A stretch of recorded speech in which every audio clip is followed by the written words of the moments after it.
greet you in the name of Lord Jesus Christ. This is Reverend Thomas Massey, Bishop of the Victory in Christ Church, India. I want to tell you something in this time. Corona is the increasing time. Increase. Day by day, Corona is increase. But question here is this, कि हम कैसे इससे छुटकारा पाने, हमारी जीत कैसे हो, हम इससे बचे कैसे, क्योंकि ये दिन पर दिन बढ़ता चला जा रहा है। हमारे देश में प्रियो ये 30 जनवरी को आया था जिसमें मात्र एक व्यक्ति मरा था, लेकिन आज 2500 से ज़्यादा लोग ऊपर जा चुके हैं। तो ये सब कैसे होगा, कैसे कमी आए, क्योंकि बहुत तेजी से बढ़ रहा है। इसलिए आप देखिए, परमेश्वर के वचन को देखेंगे, योएल 2:17 को पढ़ेंगे। Open your Bible and find scripture, योएल chapter 2 verse 17. What is written there also? याजक जो यहोवा के सेवक हैं, याजक जो यहोवा के सेवक हैं, वे वेदी और ओसारे के बीच वे वेदी और ओसारे के बीच रो रो कर कहें, और रो रो कर कहें कि हे यहोवा, अपने लोगों पर करुणा कर, अपने लोगों पर दया कर। Oh heavenly father, give your mercy your people. Oh God's people, हम क्या कर रहे हैं याजक लोग? What are you doing, God's priest? What are you doing, pastors? This is the challenge from everybody person. बहुत बड़ा ये चैलेंज है। परमेश्वर के इस आदेश को क्या हमने मानने की कोशिश की? क्या परमेश्वर के इस आदेश पर कभी हमने ध्यान दिया? परमेश्वर कहता है, हे याजकों, हे पादरी लोगों, हे मेरे लोगों, मेरे लोगों के लिए प्रार्थना करो। और कैसे प्रार्थना करो? और रो रो करके प्रार्थना करो। Kneel down and weep, deeply weep.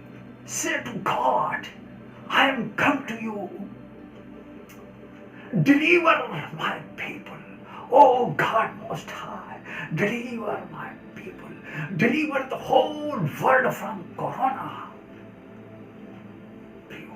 अगर हम इस आदेश का पालन करने लग जाएं तो निश्चय जानिए कि ये जो इंक्रीजिंग हो रही है, ये डिस्क्रीजिंग हो जाएगा, मरना शुरू हो जाएगा।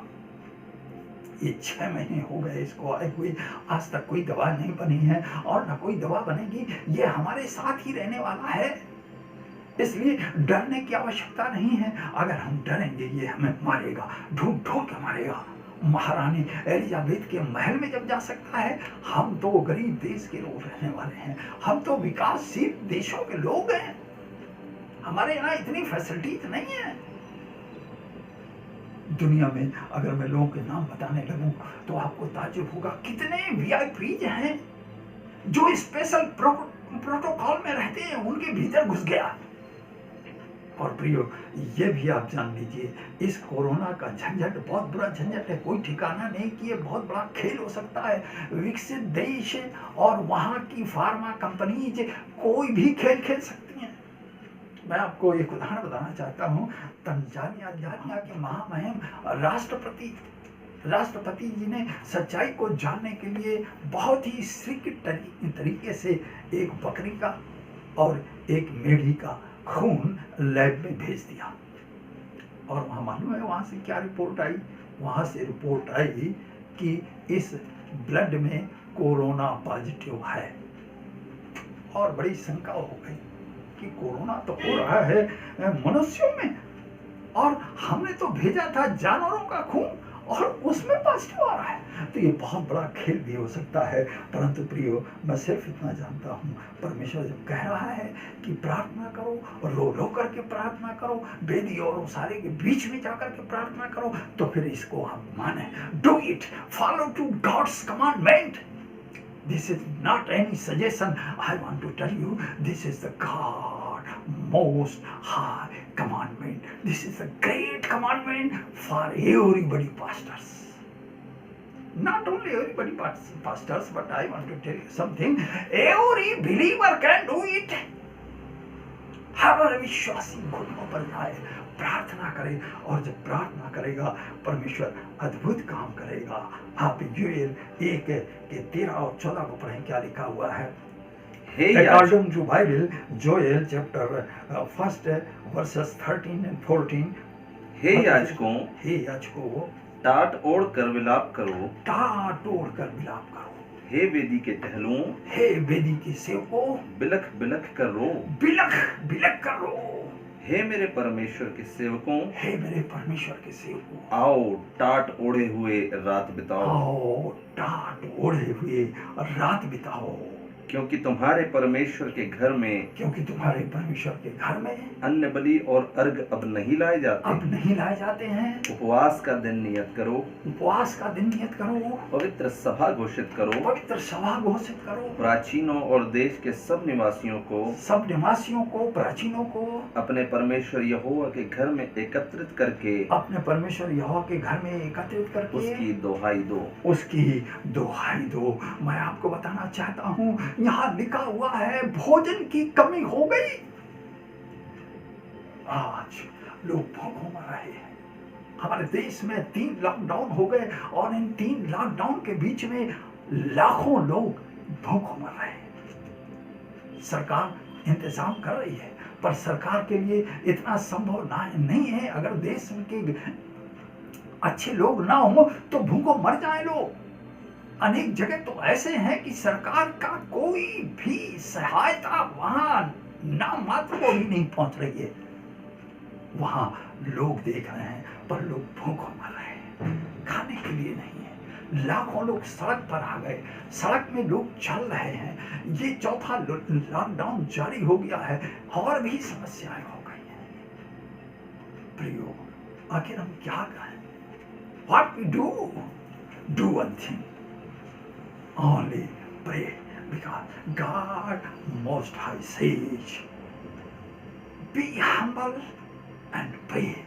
अपने देश के लोगों के लिए, अपनी मानवता के लिए, सारी दुनिया के लिए हमें प्रार्थना करने की जरूरत है।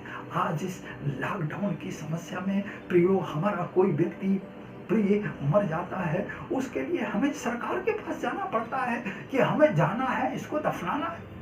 हम एप्लीकेशन देते हैं और हम कहते हैं साहब हम 100 लोग लेके जाना चाहते हैं। अधिकारी बोलता है no no no, it is not possible. नहीं, सिर्फ 20 लोग जा सकते हैं आप। अरे नहीं, प्लीज दया कर दीजिए सर, मेहरबानी कर दीजिए। ठीक है, अच्छा कोई बात नहीं, 50 लोग ले जाओ, लेकिन इससे ज्यादा नहीं ले जा सकते। अंधेर हो गया। अरे प्रियो, दिल के दर्द को दिल तोड़ने वाले क्या जाने, दिल के दर्द को दिल तोड़ने वाले क्या जाने, प्यार की रिवाजों को ये जमाना क्या जाने।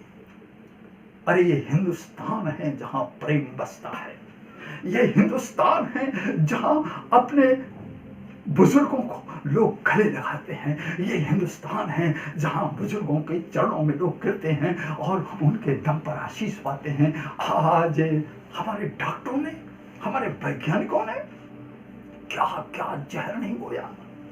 अरे वो 65 साल से ऊपर है, उसको घर से अलग करो, अलग कमरे में रखो, अलग टॉयलेट में दो, अलग खाना दो, अलग बर्तन दो। अरे प्रियो, मैं आज आपको बताना चाहता हूँ, कितने ऐसे वृद्ध लोग जिनको कोरोना कुछ नहीं कर सकता था, लेकिन इस तमाम इन सावधानियों की वजह से तड़प तड़प करके मर गए। और जो लोग अभी जिंदा हैं वो तड़प रहे हैं, मेरा बेटा, मेरी बहू, मेरे परिवार के लोग मेरे पास नहीं आ रहे हैं। अरे प्रियो, आज स्थिति यह है कि व्यक्ति अपना कपड़ा छूने में भी डर रहा है, अपना चश्मा लगाने में भी डर रहा है, अपने घर की कुंडी को खोलने कोरोना घुस गया। अरे प्रियो, मैं क्या बताऊं, अगर मैं सारी सावधानियां बताने लग जाऊं तो कम से कम 15 मिनट मुझे चाहिए कि कितनी कितनी बड़ी सावधानियां जारी हुई हैं। आप देखिए, इलेक्ट्रॉनिक मीडिया को ले लीजिए, आप प्रिंट मीडिया को ले लीजिए, सोशल मीडिया को ले लीजिए, आजकल जो ये मोबाइल है ना, मोबाइल की बुद्धि अब सही की गई है। अब कहा गया है कि बुजुर्गों का सम्मान करें, उनका ध्यान रखें। अरे कल कहाँ थे जब यही फोन जो है इस तरीके की बातें बता रहा था कि लोग भय से भर चुके थे। ये सारा देश भय से कंपने लगा है। सुप्रियो, प्यार की रिवाजों को ये जमाना क्या जाने। होती है तकलीफ कितनी कब्र में, होती है तकलीफ कितनी कब्र में, ये ऊपर से फूल चढ़ाने वाला क्या जाने। प्रियो, हम ऊपर से जाते हैं, फूल चढ़ाते हैं, पर उस आत्मा से पूछिए। ये हमारे देश का कल्चर है। हमारे देश के धर्मशास्त्र बताते हैं कि कोई व्यक्ति जब मर जाता है, पूरे 13 दिन तक वो इसी आसपास के वातावरण में चक्कर मारता रहता है। घर में लोग रो रहे होते हैं, वो उनके पास आता है, वो बताता है, अरे मत रो, अरे मत रो, मैं ठीक हूं। लेकिन क्या लोग उसे देखते हैं? नहीं देखते हैं। हम तो कल्चर की बात करते हैं, और हमारे देश में 13 दिन तक वो आत्मा तड़पती रहती है, घूमती रहती है। वो लोग क्या जाने जो फूल चढ़ा देते हैं, कब्र में जाके चित्तर चढ़ा देते हैं। इसलिए प्रियो, आज जरूरत है मानवता की। हम मानवता से ऊपर उठें, और वो तभी संभव होगा जब हम प्रार्थना करेंगे, उपवास करेंगे। मैं इन वैज्ञानिकों से, मैं इन डॉक्टरों से अनुरोध करना चाहता हूं, अपनी रिसर्च की तरफ ध्यान दीजिए। कभी आपने मानवता की ओर ध्यान दिया है? ये देश, इस देश में 70% आबादी आज भी गांव में रहती है, और ये वैज्ञानिक और ये डॉक्टर उसी 70% आबादी से निकल करके आता है। ये डॉक्टर किसी अडानी, किसी अंबानी के घर में पैदा नहीं होता है, जहां अंधाधुंध सुख सुविधाएं हैं। ये वही डॉक्टर हैं जो 70% लोगों के बीच से आते हैं। और हमारे देश का कल्चर है पारिवारिक कल्चर। यहाँ एक एक घर में 15-20 लोग रहते हैं। यहाँ एक एक घर में 50-50 लोग रहते हैं। सामूहिक परिवार है। इस कोरोना ने हमारे देश में आक्रमण क्या किया कि हमारे देश के ही लोगों ने मानवता का नामो निशान मिटा दिया है। प्रियो, अगर आप चाहते हैं इस देश से कोरोना दूर हो, तो याजकों, मैं आपको बताना चाहता हूँ, मैं सिर्फ क्रिश्चियंस पीपल से ही नहीं कह रहा हूँ, पर मैं हर धर्म के याजक से कह रहा हूँ, हर धर्म के पुजारी से कह रहा हूँ, हर धर्म के धर्माध्यक्ष से मैं कह रहा हूँ कि जाइए, घुटने टेक दीजिए, मोस्ट हाई गॉड के सामने प्रार्थना कीजिए, और इस देश से कोरोना निश्चय भाग जाएगा, निश्चय भाग जाएगा। ये देश हमेशा जीवित रहा है और जीवित रहेगा। ये वो देश है कि यहाँ ग्रेट अलेक्जेंडर भी आया है और उसने भी घुटने टेक दिए हैं। प्रियो, इस देश को ना कोई आज तक जीत पाया है और ना जीत पाएगा।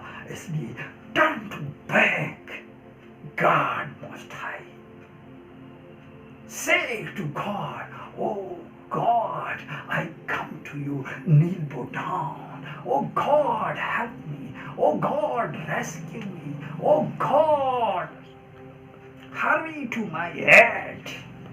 God, oh Heavenly Father, deliver your healing power. और आप देखेंगे उसका ये चंगाई की सामर्थ्य हमारे देश को उछालेगी, और हमारे देश में एक एक जन पूरी तरह चंगा हो जाएगा। लेकिन इसका मतलब ये नहीं है मैंने सब बातें बता डाली तो मैं कह रहा हूँ कि आप आदेश का पालन न करें सरकार के, बिल्कुल नहीं। सरकार ने कहा है कि भाई होम क्वारंटाइन में रहना, रहिए। सरकार ने कहा है सोशल डिस्टेंसिंग बना के रहिए, कोई बात नहीं। लेकिन ये परमेश्वर का आदेश नहीं, ये हमारी सरकार का आदेश है, और हमें उसके आदेश का पालन करना है। मैं आपको बता रहा हूँ, इंग्लैंड में चले जाइए, इटली में चले जाइए, आप फ्रांस में चले जाइए, स्पेन में चले जाइए, अमेरिका में चले जाइए, हमारे यहाँ से ज़्यादा सोशल डिस्टेंसिंग है प्रियो। लेकिन कई हजार व्यक्ति एक एक दिन वहाँ मर रहा है, और ये वो लोग हैं कहते हैं कि हम सच्चे परमेश्वर को जानते हैं। पर मैं आपको बताना चाहता हूँ, भारत के मसीहो, आप वो हैं जहाँ आपके खून में यीशु मसीह बसता है। इसलिए उठिए, इस देश के लिए घुटने टेक दीजिए और ये देश बचाया जाएगा। प्रभु आप सबको आशीष दे। बाय।